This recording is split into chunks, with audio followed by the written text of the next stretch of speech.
بسم اللہ الرحمن الرحیم الحمد للہ نحمده ونستعینه ونستغفره ونؤمن به ونتوکل علیہ ونعوذ باللہ من شرور انفسنا ومن سیئات اعمالنا من يهده اللہ فلا مضل له ومن يضلل فلا هادی له واشهد ان لا الہ الا اللہ وحده لا شریک له واشهد ان سیدنا ومولانا محمدا عبده ورسوله ارسله الى الناس کافة بشیرا ونذیرا وداعیا الى اللہ باذنه وسراجا منیرا صلی اللہ تعالی علیہ وعلى آلہ واصحابہ وازواجہ وذریاتہ وبارک وسلم تسلیما کثیرا کثیرا اما بعد اعوذ باللہ من الشیطان الرجیم بسم اللہ الرحمن الرحیم قل فأتوا بکتاب من عند اللہ هو اہدی منہما اتبعه ان کنتم صادقین فإن لم يستجيبوا لك فاعلم أنما يتبعون أهواءهم ومن أضل ممن اتبع هواه بغير هدى من الله إن الله لا يهدي القوم الظالمين وأخرج مالك رحمه الله في الموطأ لن يصلح آخر هذه الأمة إلا بما صلح به أولها وقال التابعي الجليل محمد بن سيرين رحمه الله انظروا عمن تأخذون دينكم. قابل عزت و تکریم حضرت صدر محترم علماء ذی وقار معزز طلباء میرے دینی بھائیوں دوستوں اور بزرگوں، اس دنیا میں انسان کی بہت ساری چاہتیں ہوتی ہیں، قانونی اور شرعی روح سے بھی بہت ساری چیزیں انسان سے چاہی جاتی ہیں، انسان اس پر پورا اترے یہ مطلوب ہوتا ہے، لیکن انسان سے جو چیز چاہی گئی ہے وہ اس راستے پر انسان حاصل کرے جو راستہ چاہنے والوں نے اس کے لیے طے کر دیا ہے، یہ بھی اتنا ہی درجہ ضروری اور اہم چیز ہے۔ دیکھیے، بہت موٹی مثال آپ کو ذکر کروں تو اللہ تعالیٰ نے مومنوں کو مکلف بنایا ہے کہ تم لوگ روزی تلاش کیا کرو۔ آپ کو معلوم ہے نبی اکرم صلی اللہ علیہ وسلم کا ارشاد گرامی ہے، طلب کسب الحلال فریضۃ بعد الفریضہ، پہلے فرض کے بعد دوسرے نمبر کا فرض اسلام میں روزی چاہنا ہے، حلال روزی کی تلاش پہلے فرض کے بعد دوسرے نمبر کا فریضہ ہے۔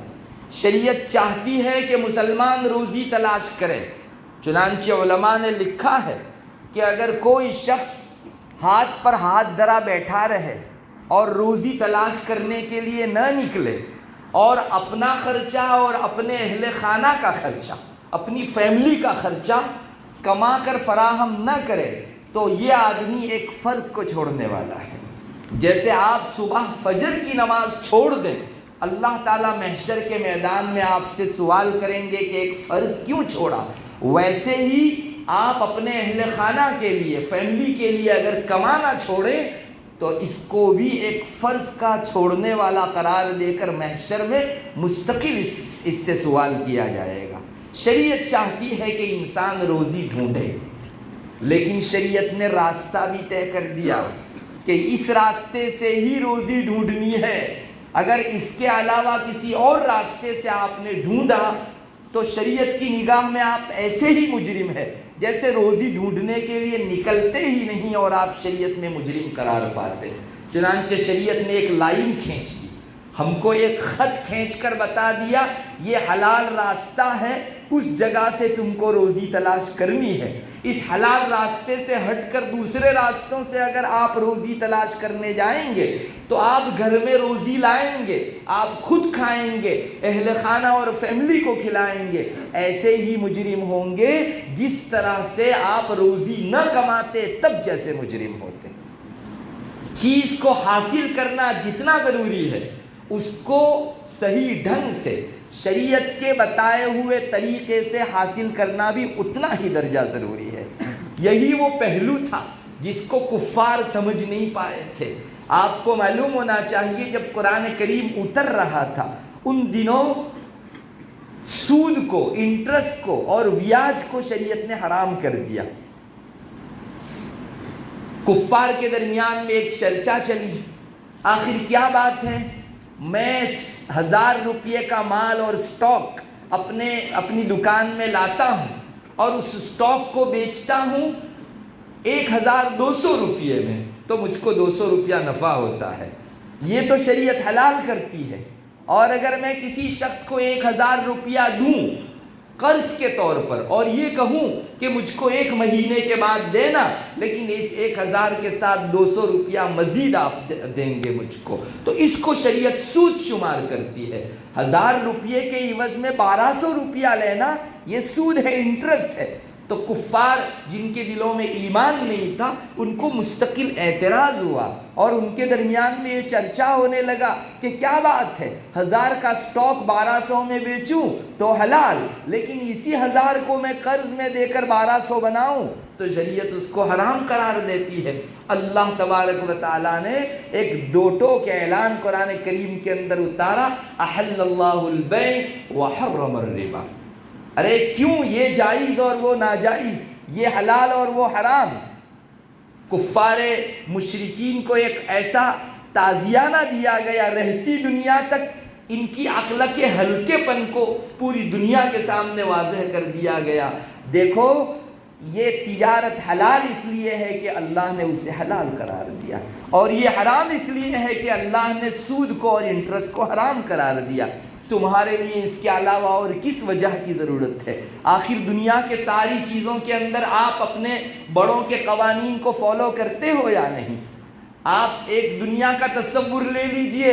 ایک ون وے ہے جس میں سے آپ صرف جا سکتے ہیں، واپس نہیں آ سکتے۔ اگر کوئی من چلا اس موقع کے اوپر اعتراض کرے کہ بھائی راستہ ہے، اس پر جیسے جانے کی گنجائش ہے، واپس آنے کی بھی تو گنجائش ہے، لیکن کوئی من چلا اپنی اس فلسفیانہ بات کے باوجود بھی الٹا آنے کی کوشش نہیں کرتا۔ اسے پتا ہے کہ میں جس حکومت کے زیر نگی رہ رہا ہوں اس نے یہ قانون طے کیا ہے کہ یہ ون وے صرف جانے کے لیے ہے، آنے کے لیے دوسرا ایک ون وے طے کیا گیا ہے۔ تو وہاں تو بھیگی بلی بن کر ہم لوگ تسلیم کر لیتے ہیں، جبکہ دونوں راستے آنے جانے کے حساب سے برابر ہے، مگر بڑوں نے طے کیا یہ جانے کا راستہ اور یہ آنے کا راستہ، بس کسی اور دلیل کی ضرورت نہیں۔ حکومت کا قانون ہے کہ یہ جانے کے لیے ون وے ہے اور وہ آنے کے لیے ون وے ہے، وہاں ہم بسر و چشم آنکھ بند کر کے تسلیم کر لیتے ہیں۔ ایک اللہ ہی رہ گیا تھا جس نے طے کیا کہ اس راستے سے کماؤ،